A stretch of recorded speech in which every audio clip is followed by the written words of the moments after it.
I see some friends in the audience over there. Hello, everyone. How are you doing today? So I'm Peter, co-founder of Cyprus ComiCon. It's been a journey, that's for sure. And part of that journey means long hours. So I haven't memorized my speech, so I'll be looking at my phone a lot. Pretty amazing, right? But no, besides ComiCon, and that's like PR, marketing, tech, we're building a platform right now. Celebrity bookings, wrangling whoever you might imagine as a character or a performer on stage or off stage. I'm also the CTO of Freya Labs. There you are, Hvass and Greta in the audience over there. So it's a wide and wonderful array of things that we do besides the events, and really that speaks to what I want to talk about today. It's more of an ecosystem than anything. Let's see here. So I think we should move on to the next slide, which will be, and this was already asked, how many of you have been to ComiCon before? I see a few hands. Okay, that's pretty good. Plenty of fresh victims in the crowd today.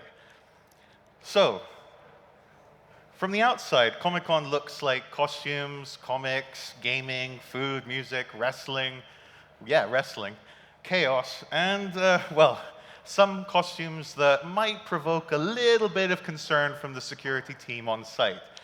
And that's fair. I mean, it really is that. But underneath, it is a creator economy. So Cyprus ComiCon started because, well, you know, we were in Cyprus in around 2010, 2011, and met a bunch of creative people, and we were looking around and thinking, well, there's not much for us to do. So we got together, and we thought, okay, gamers, weebs, wrestlers, artists, chaos gremlins, whoever you might be, needs a space. And we created that space. And it took on a little bit of a different guise. It became more than just artists at tables. It became sort of a central save point, as you were, for confidence building, community, and just completely untethered creation.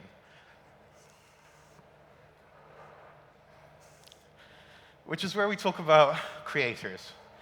And that's really the heart and soul of it. Now, creators often get talked about as like the guy with the ring light, taking the video, giving the inspirational talk on Instagram.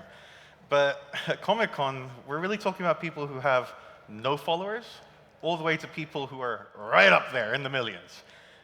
You know, anyone from the first-time local artist to sitting directly next to the published Marvel DC Comics veteran, and they're learning from each other, and they're collaborating, all the way to streamers, Netflix actors, serious cosplayers, game developers, photographers, food vendors doing crazy things in the culinary world, and fans, who often end up being the biggest characters in the building. And the beautiful thing about ComiCon is all these people come together, and it's a flattened environment. So there are no walls between these people. They can interact freely. It flows. A great example is we brought the first ever Japanese rock band to Cyprus last year, all the way from Japan. The response was unbelievable. But the vocalist, Ryoko, ended up on stage with a local anime band, with our guys, Dope Anime. And it raised their profile so high. They had so much fun together. The creative sparks are really sort of flying, you know. And it's not a networking clinic. It's just innate. It's natural. Which brings up Artist Alley. So Artist Alley is sort of the central artery of ComiCon. If you've ever been to our ComiCon, it's tables running all the way through down the center of the main room. And we're tabling hundreds of people, hundreds of artists, like I said, big and small. And artists, they don't really arrive with that massive following. They arrive with their prints in hand, their merch, their stickers, their frames, they set up their booths, and they're terrified. Because they're like, what if nobody stops? What if nobody stops at my table and notices me? And, well, then someone stops. And then a lot of people stop. And that is the moment. That's the moment right there. Where, yes, they sell a print. They take a commission. Yes, they gain a follower online. But it's modern patronage. It's a sign of belief. It's basically telling that artist, you know what? I strongly believe in what you're creating, even though it's extremely weird, and I want more of it. I want lots and lots of it. And we're so proud that hundreds of artists have thrived on this platform over the last 12 years.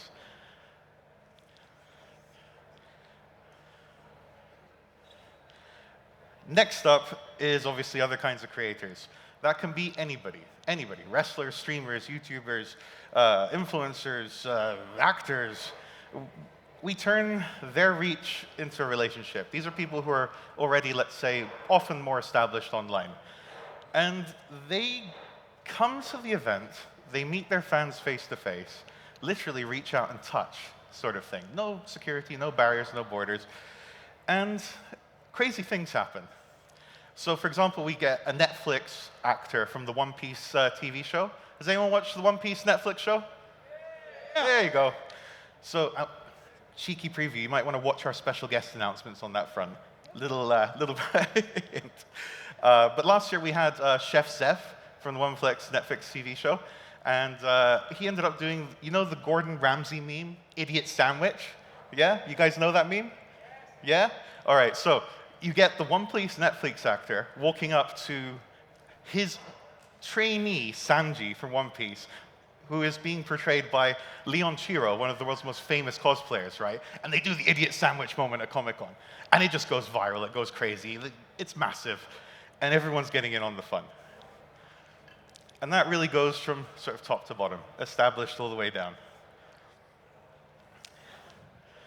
And that's really what brings in the fans. Fans are not passive at ComiCon. Fans are, like we've said, the believers. They buy, they share, they cheer, they cosplay, they take photographs, they bring friends, they imagine, and they dream, and quite often they end up becoming the next creator. And that is beautiful. I mean, this is what I want to point out here is local K-pop fans formed a K-pop dance group called Cray 6. Some of you might know Cray 6, and those are their fans. They've become massive. It's a beautiful thing to see.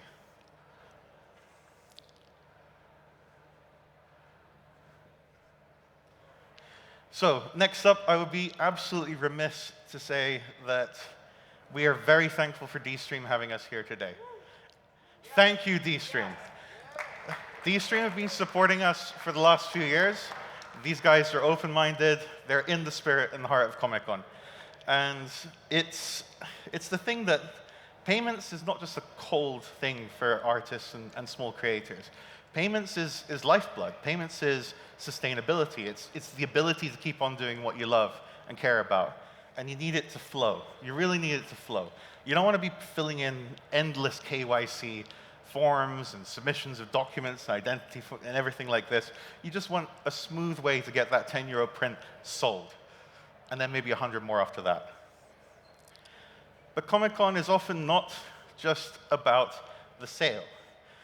It's about being seen in the right room, right? By the kind of people that will notice and understand the things that you are showing them you are good at. And oh my God, there's so many talented people. We call it networking, but we do it a little bit better at ComiCon. We've got crazier outfits, less emotional damage in general. Nobody's going to go out there and do the typical LinkedIn thing and talk about their opportunity funnels or inspirational posts. No, these guys are building things. They're performing. They're volunteering. They're streaming and cosplaying and anything else you can possibly imagine. They actually solve problems. And so you get to see people in motion.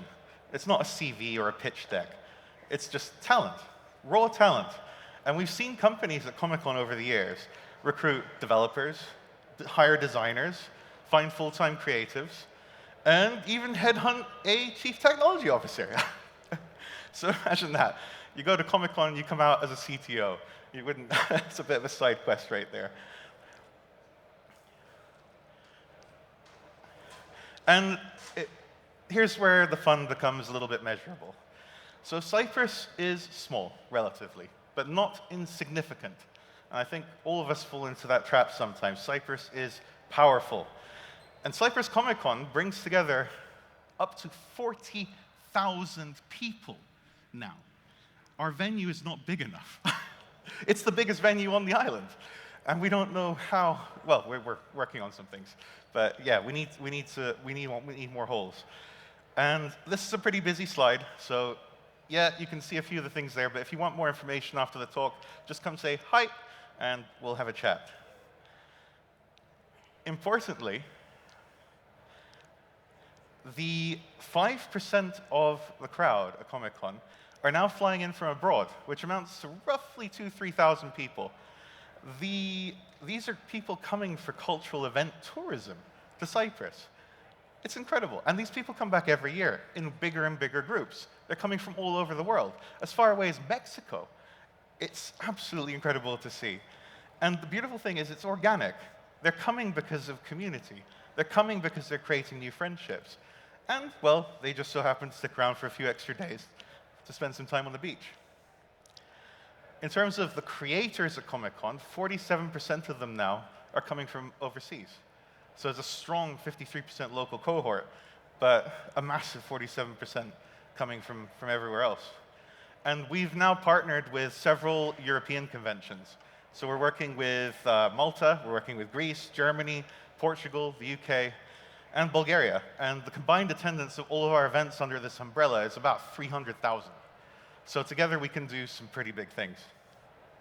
For Cyprus, this is going to matter a lot in the coming years.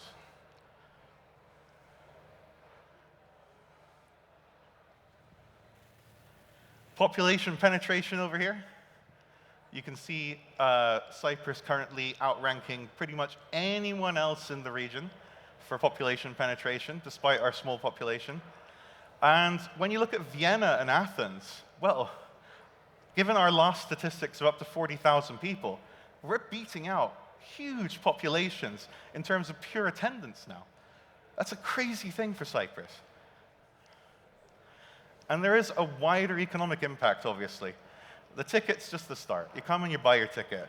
But visitors are obviously spending on all of the other things: hotels, taxis, food, shops, the convention itself, their flight over.